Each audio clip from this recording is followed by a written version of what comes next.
Sasa mimi ninaangalia Munyu, it's county, it's government, job security. And nimeanza tu because I was in my second year. But then kuna hii opportunity ingine imekuja, though ni ya 1 month. So I could go and then ikose kuingiana, halafu nitarudi wapi? When you challenge God, you know, he gives you, anakupatia ile kitu tu unaitisha. Ile siku nilikuwa booked kwa South Sudan ndio niende home for my rest. Our president had the lockdown on the day before I was supposed to travel. So I was locked out like for the entire year. Wakaona huyu anaweza enda hapa hivi. So I was evacuated. Aki nikasema the bwana ameaga, saa kutaenda aji. So baada ya siku kadhaa ndio nikasikia that it was a suicide. And that hit me so hard. Ni kama hata nilikuwa namjua. Wangu we are all mad. Degree tu ndio inavari.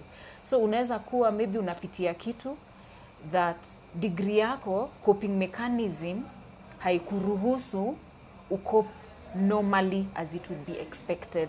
So that is why people lose hope and they do things that would not be really wanted or warranted. When you're called to serve humanity, it's the fulfillment that comes with that. And I think that is what really matters to me. I think we need to embrace each other with outstretched arms, and we need to give people a haven, you know, a safety place, a retreat place, mahali wase wanafeel wako home.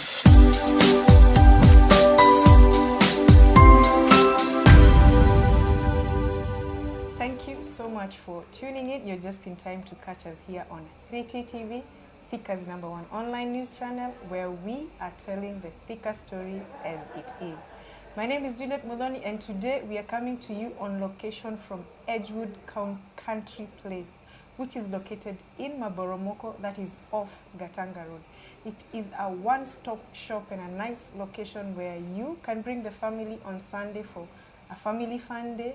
The corporates as well can come and use the grounds for team building, conferences. So be sure to check them out. As I told you, this year we are going to be having intellectually stimulating conversations, and mental health is one of the issues that we would like to be tackling every now and then, because it has become a very big hurdle for us as a nation since the onset of the pandemic. So on set today, I have a lady who is going to give us her journey, what she has been through, and what she is doing as a mental health champion. I hope that by the end of this segment, if you haven't subscribed, I'll have given you a good reason enough to. So let us dive right into it. How are you doing? I'm okay. Thank you so much for having me. Thank you for making time to come and have this conversation with us. It's a pleasure. I'd like you to introduce yourself. Tell us who you are and a brief background of your upbringing. Okay. Yes. So thank you so much for having me. My name is Pauline Wairimo Nganga, born in Thika and raised here as well. I went at Kamenu Primary School for my lower primary, and then from there I went to Kahuhia Girls for my high school, and from there I didn't score what I had anticipated to score because I really wanted to become a doctor. Then I advanced to Uganda for my A-levels, where I majored in sciences, and again I missed by a point, so I couldn't really take medicine and become the doctor I had really envisioned to be. But coming back home, I went for my diploma in nursing, where I studied at KMTC Siaya 3.5 years, and later I went back home, came back home to Thika, and from there started working at Mount Sinai. I also went and worked at Kilimambogo, which is Immaculate Heart Mission Hospital. And from there, I had the urge of going back to school because I knew my minimum level was supposed to be a degree. So I enrolled and I went back to Kenyatta University, where I did my bachelor's in nursing and public health, which was really hectic because I had to balance through working, looking for the money and the school fees to still sustain myself, and as well to be able to serve people. So, when we were having a conversation earlier, Yes. you mentioned about the struggle that you went through when you were at KU and you were also working. Yes. I'd like you to paint a picture. Where were you working, for starters? By then, I started working, and I'm really honored, by African Muslim Agency Hospital, known as Hospitali ya Msikiti, which is in Makongeni Phase 4. That is where they gave me the platform to at least be able to study and as well to be able to serve the people. And from there, I had to do nights every day. So you were on duty at night? Yes. That is from 6 p.m., I suppose? 6 p.m. up to 8 o'clock in the morning. There's one particular incident where, you know, you served quite a number of people in a night. Yes. Please give us that in a nutshell, how it was. So nimeingia job, very tired, because lazima ungeenda internship at Thika Level 5. That is where I was based. And after a lengthy day there, I have to come in because I have to sustain myself for my school fee. And when I'm receiving the reports, naambiwa kuna 8 women in labor, and I was alone. And all I can say and all I can remember is, aki niliambia tu God, afa hivi ni mimi na wewe, because 8 women, and you know vile inakuanga very critical. A delivery entails a lot and a lot of care and time. Na hapo ndio nikaanza my night, which was really terrifying. And the first mother akadeliver, and the second one, that night ilikuwa running up and down the entire night. So you were doing everything on your own, from receiving the patient? Yes. I had to be the receptionist. Ninaanza kwa reception. From there, mimi ndo nitaenda, I check the mother. And then from there, I have to ensure the care from the very start to the very end. I also had to see the outpatients ambao walikuwa wana walk in, na wale ambao watazidiwa tulikuwa tunawaadmit. But it was just entirely me. That was a couple of years ago. But I'm very glad that right now it has grown. It was just me and the security person who would keep engaging me. When this one, when there's a patient, anakuja ananiambia, ananiita, niaji kuna mgonjwa huku hivi, so I take off, I run from huku nakimbia huku hivi. And I thank God because he stood with me. Na all the 8 women wakajifungua, the toys were okay, everything was just awesome. And then I just put a smile on my face when I was still walking around the corridors. Nikasikia mwathini, the Allahu Akbar, akita Waislamu waende wakasali, and I noticed hata food yenye nilikuwa nimebeba sijakula, but it's for a worthy cause. When you're called to serve humanity, it's the fulfillment that comes with that, and I think that is what really matters to me. So you've always wanted to be in the medical field? Oh yes, like every inch of me, I just knew from when I was very small. Yes, and to me it was that unaingiana na wasee, unaona venye wamekuja when they are really sick, unajani na wao, and then at the end of it all, mtu ana walk away. And the catch for me is normally when they turn back and they say, you know, God bless you. Umenisaidia sana, sitai kusahau, you know, and that is how we get blessings. And for me, I think nothing can really beat that. Awesome. That is Yeah. great. Service to humanity. Sasa uko pale ama bado uko shule, but you're still able to serve your people. For how long did you do that? I served with AMA for 2.5 years, and I'm so grateful to them because they opened avenues for me. They pushed me to limits that sikuwa nadhani ningemake. Like when una clerk patients, you're just from school, and inakufanya ukue, you know, very competent, and I owe them that, because even when I would go back to school, they would still receive me back. And after the scenario yenye nilikuwa na wamama 8 for that night, nilikuja nikaongezewa a clinician, and there was a cleaner, and from there took a grow. na saa hii ama is just the right place to be. It's grown and it's really honorable to be part of that commencement of that hospital na tukaifikisha mahali tulifikisha. That is great. So after you graduated from school finally? Oh yes, I did. That was in 2014. So now you got your degree? Yes, I've gotten my degree.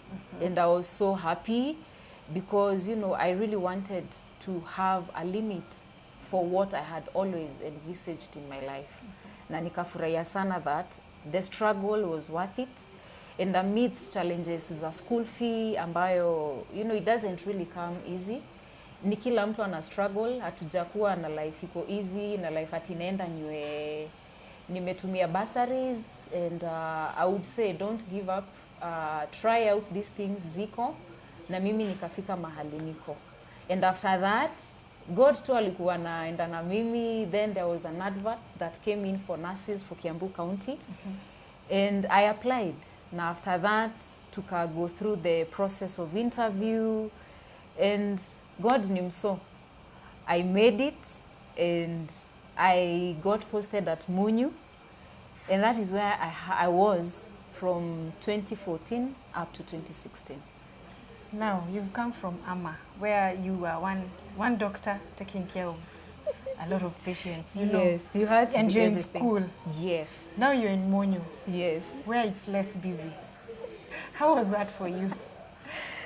I always love adrenaline. I think I was so used to the adrenaline. Yani unakimbia, uko hapo, uko kule, you're everywhere.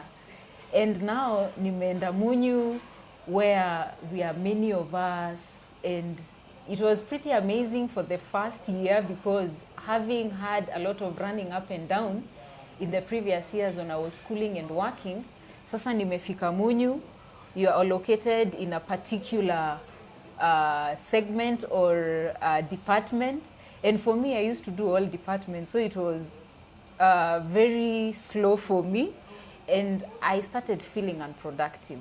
I can imagine.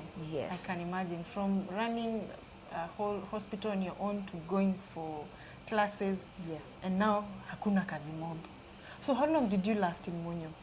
So I did 2 years in Munyu, and I remember nilikuwa kinaomba sana, naambia God, akibada, the way I've struggled kupata hii degree, akifanya tu kitu. And when you challenge God, he gives you, anakupatia ile kitu tu unaitisha. And so there was someone who found this advert about South Sudan. They wanted a lead nurse midwife, which was a big role, overseeing a reproductive health program, of which I had no experience about that. And it was kind of terrifying for me. Nilikuwa tu nasema, bana, I've asked you for something because I'm not feeling productive, and then boom, ndio umeniletea, but it's huge.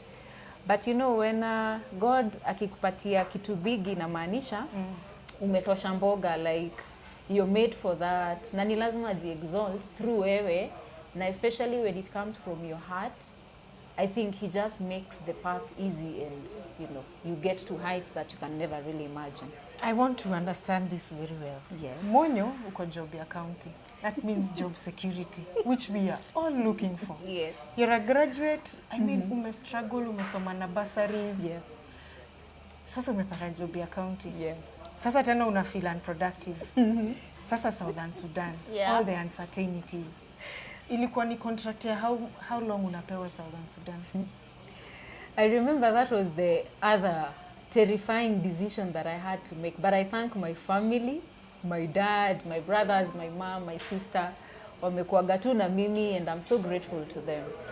So hii contract ilikuwa inafanya, yani I was at a crossroads.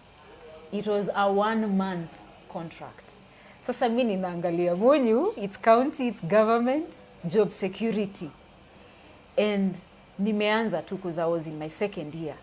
But then kuna hii opportunity ingine imekuja, though ni a 1 month.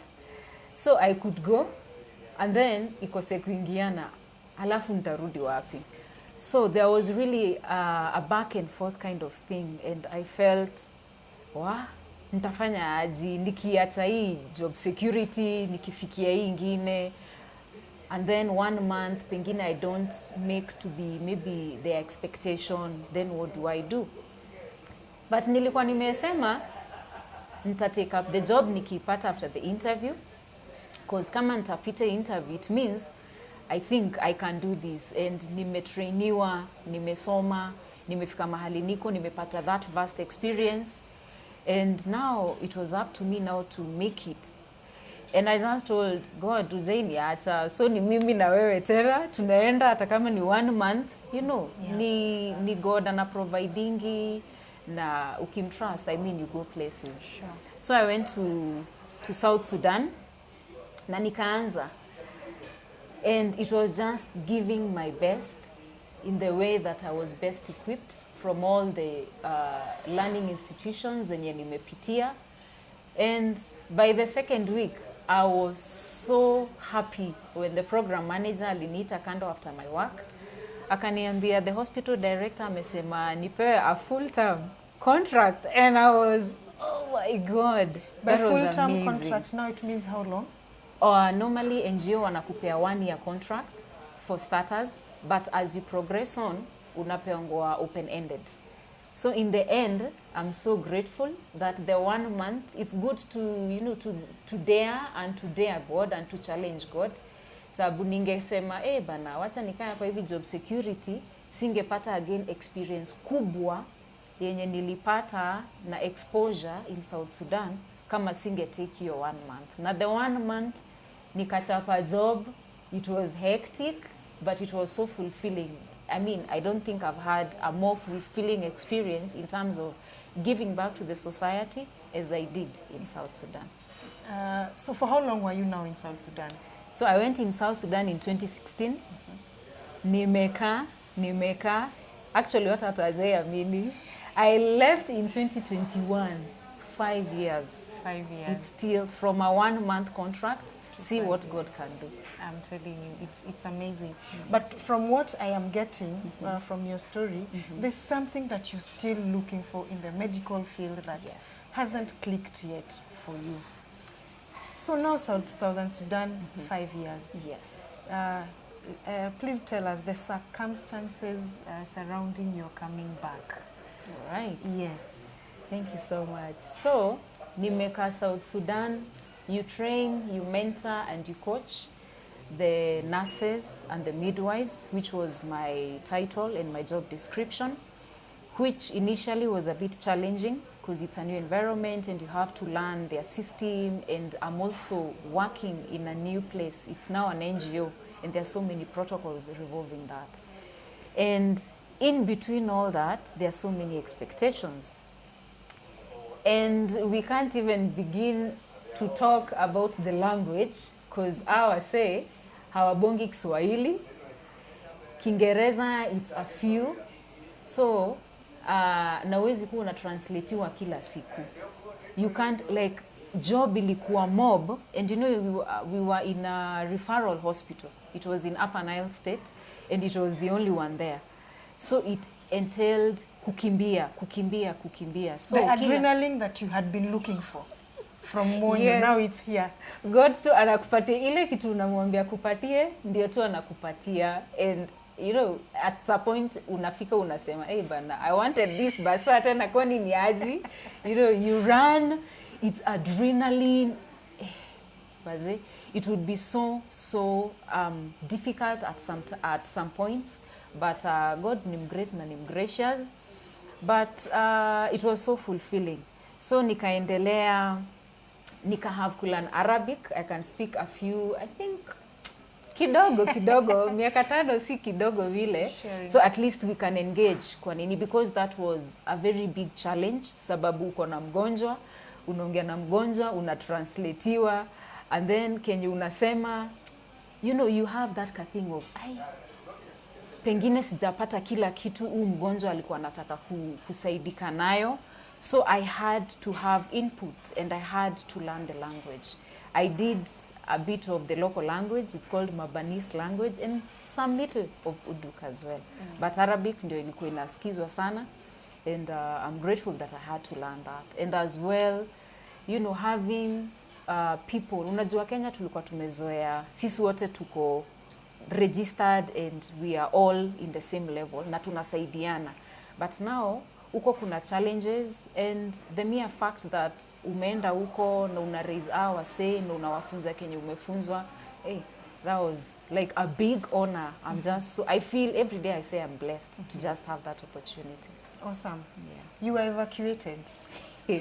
Please tell us why you were evacuated.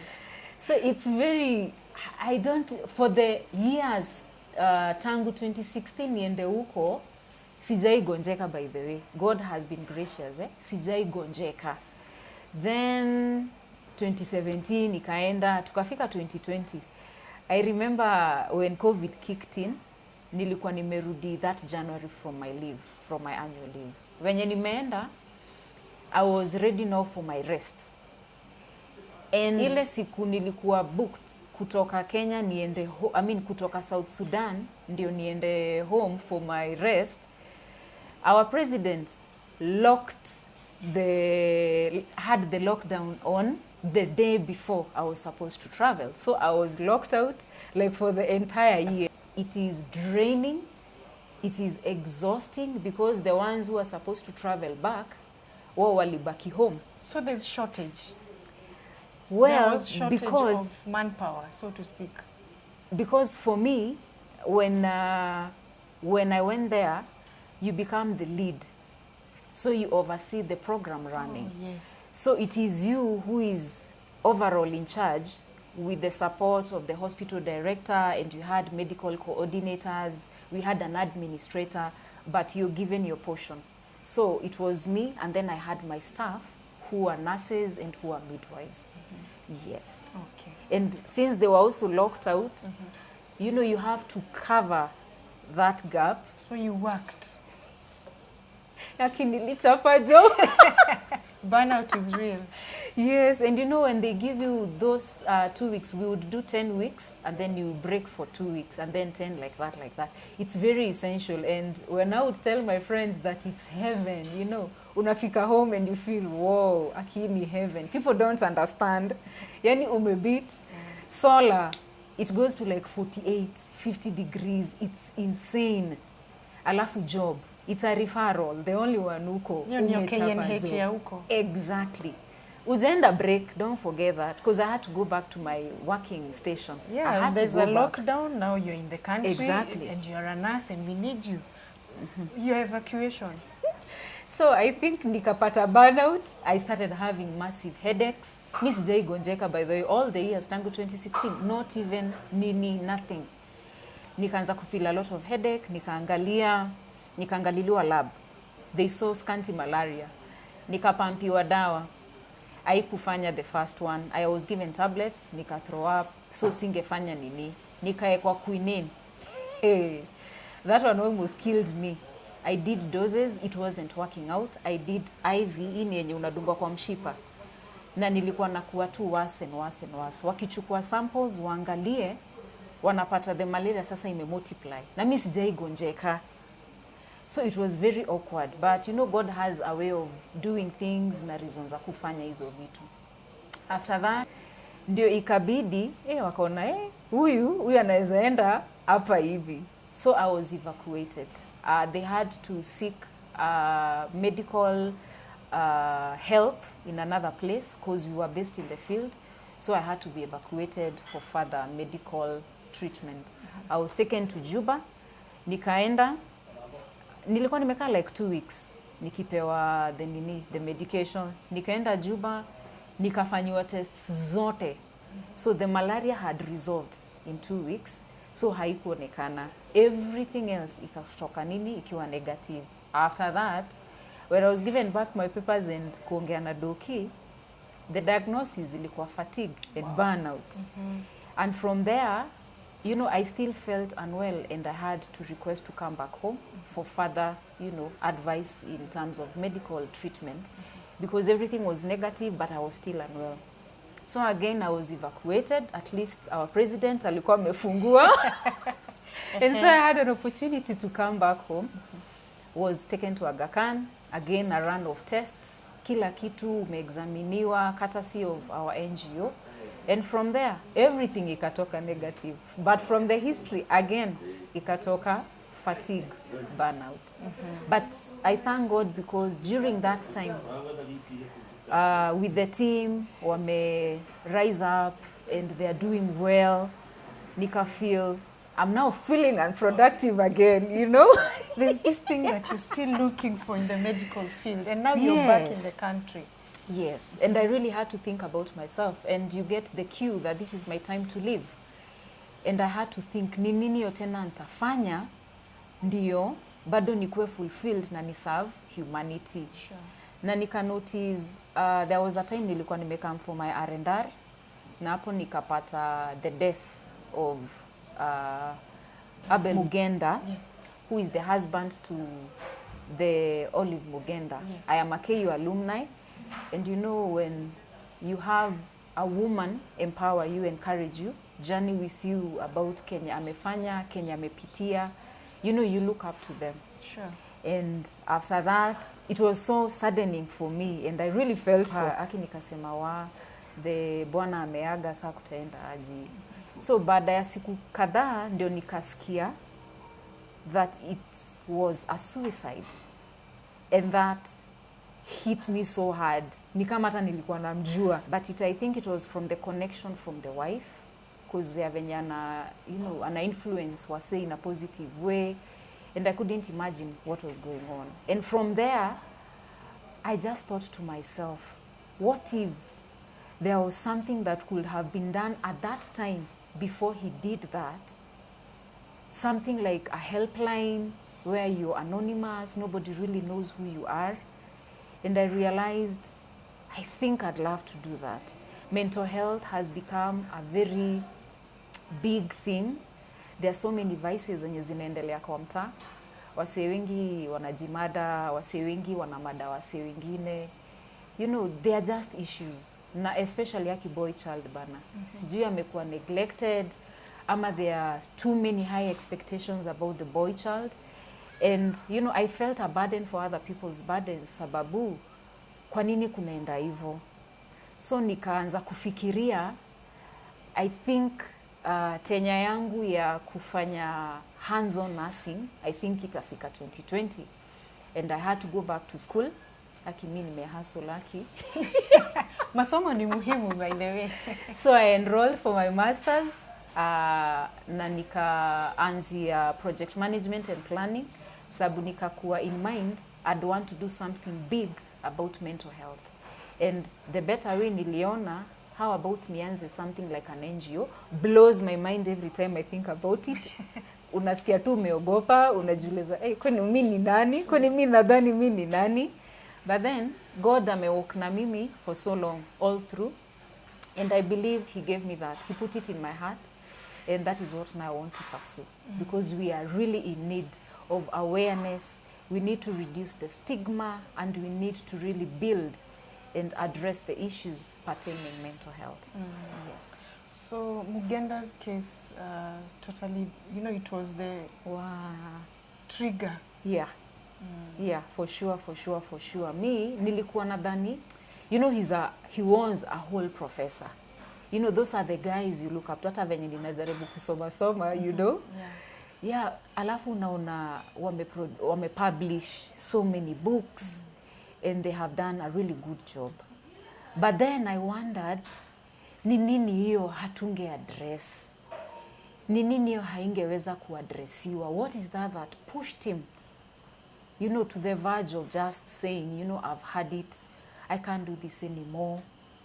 And I'm thinking, I think kama yeye mwenye tuna look up to, inamaanisha there is that humane bit about sisi yenye haikuwa resolved. Na sasa tunaweza save Abel wengine, ma-professors wengine, ma-doctors wengine, unajua sababu tunapitia all these things. And I think changing one person, I think is all we need. And mental health is really key, it's core, it's the umbrella za health zote. Because they say kila kitu inaanzanga kwa mind. Na kama mind yako haiko poa, then you're not settled, you'll not be productive, you'll not reach your goals, you'll always have something yenye inakuhold back, na ile kitu wase hawaelewi ni nini inaendelea na wewe. Kwa hivyo kuanzia kitu ya mental health I think ni muhimu sana, ili wase wajue ni nini hii inafanyaga Juliet a behave hivi. You know, unaweza kuwa ninakujudge nasema, hey, Juliet is a difficult one to work with. Na maybe it's even an unknown mental disorder or illness that is going on with you, yenye hata wewe mwenyewe haujui. But if you can start, everything is a step. Tuanzie kufunza wase, tuanzie activities zenye zita, you know, kufanya watu wa get diversion ya from the stresses and the strains, na zitakuaga hapo, lakini I think we all need to take a step na tujaribu. Aki but mental health, aki wase, it's really important, na sana sana boy child. We really need to come through for boy child as well, because wanawake tumempoweriwa, we are doing okay. But pia let us not maybe neglect the boy child. Hawaongei sana, but if you can find means of, you know, penetrating and getting to see and reach their souls, I think tutaenda a very far way. Sure. Yes. And that is what we really need moving forward. Yeah.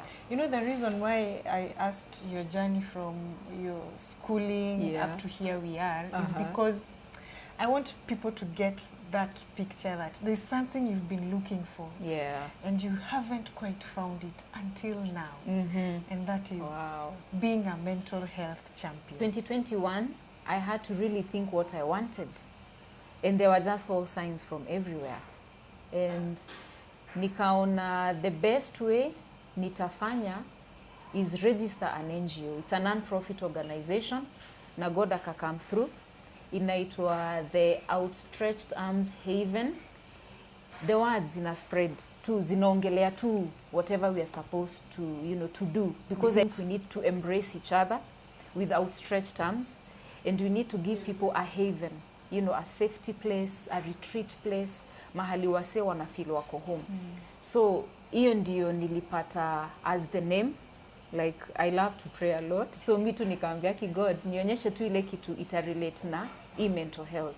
You know, you need, sometimes you just need a hug from someone. Sure. Sometimes unahitaji tu mtu akuambie just a kind word. And I have been, you know, a recipient of someone saying or speaking a very kind word to me, yenye inafanya, you know, na feel tu poa sana. And so nika register and founded the non-profit organization ambayo ni hiyo, the Outstretched Arms Haven, na aim yetu ni kupatia wase information. We want to really reduce the stigma. Tunataka ku create awareness that it is okay to have a mental health disorder. And you know, tulifunzwa shule, we are all crazy or we are all mad.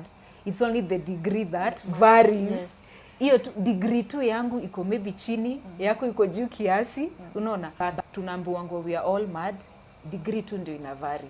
So unaweza kuwa maybe unapitia kitu that degree yako coping mechanism haikuruhusu ucope normally as it would be expected.